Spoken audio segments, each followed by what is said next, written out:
ಏನಾದ್ರೂ ನಂಜೇಗೌಡರನ್ನ MLA ಅಲ್ಲ ಅಂತೇಳಿ ಕೋರ್ಟ್ ಆದೇಶ, ಮಂಜುನಾಥಗೌಡರನ್ನ MLA ಅಂತ ಡಿಕ್ಲೇರ್ ಮಾಡಿದಾರಾ? ಇಲ್ಲ.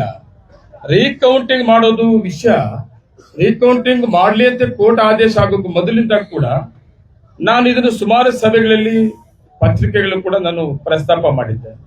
ರೀಕೌಂಟಿಂಗ್ ಆದ್ರೆ ನಾನು ಸ್ವಾಗತ ಮಾಡ್ತೇನೆ, ಅಪೀಲ್ ಹೋಗೋದಿಲ್ಲ.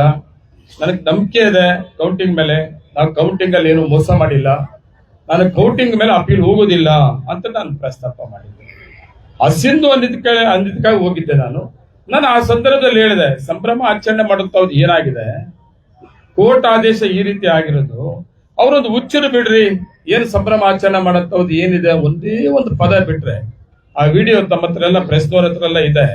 ಸಿಂಗ್ಯುಲರ್ ಆಗಿ ಒಂದು ಮಾತು ಮಾತಾಡಿದ್ದು, ಅವನು ಇವನು ಮತ್ತೆ ಅವನೆಷ್ಟು ಮಾತ್ರ ಇವನೆಷ್ಟು ಮಾತ್ರ ಅದೇನೋ ಭಾಷೆ ಇತ್ತಲ್ಲ, ಅವ್ರು ಮಾತಾಡಿರೋ ಭಾಷೆ ಒಂದು ಮಾತು ಕೂಡ ನಾನು ಮಾತಾಡಿಲ್ಲ. ಬೇಕಾದ್ರೆ ನೀವು ಆ ವಿಡಿಯೋ ಕೂಡ ನೋಡಬಹುದು. ನೀವು ಅದ್ರ ಜೊತೆಗೆ ಪ್ರಾರಂಭ ಮಾಡುತ್ತ ಪ್ರಶ್ನೆ ಸಂದರ್ಭದಲ್ಲಿ ಯಾವ ರೀತಿ ಭಾಷೆಗಳಿತ್ತಂತಂದ್ರೆ, ಅವನಿಗೆ ಕೊಬ್ಬು ಮತ್ತೆ ಅದು ಏನೇನೋ ಅವಿಶ್ವದ್ವಾದ ಪದಗಳು, ಅದು ಎಲ್ಲ ಕೆಟ್ಟ ಪದಗಳು ನಾವು ಯಾರು ಕೇಳಿಲ್ಲ, ನಾವು ನೋಡಿಲ್ಲ, ಮಾಲೂರು ತಾಲೂಕಲ್ಲಿ ನೋಡಿರ್ಲಿಲ್ಲ.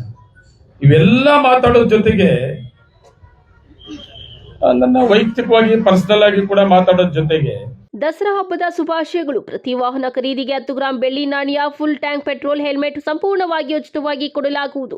ಇನ್ನು ಅತ್ಯಧಿಕ ಆಕರ್ಷಕ ಕೊಡುಗೆಗಳೊಂದಿಗೆ ಹಿಂದೆ ಭೇಟಿ ನೀಡಿ ಶ್ರೀ ವೇಣು TVS ಮಾರುತಿ ನೆಕ್ಸಾ ಶೋರೂಮ್ ಪಕ್ಕ, ಬೈಪಾಸ್, ಕೋಲಾರ. 9986 833 799.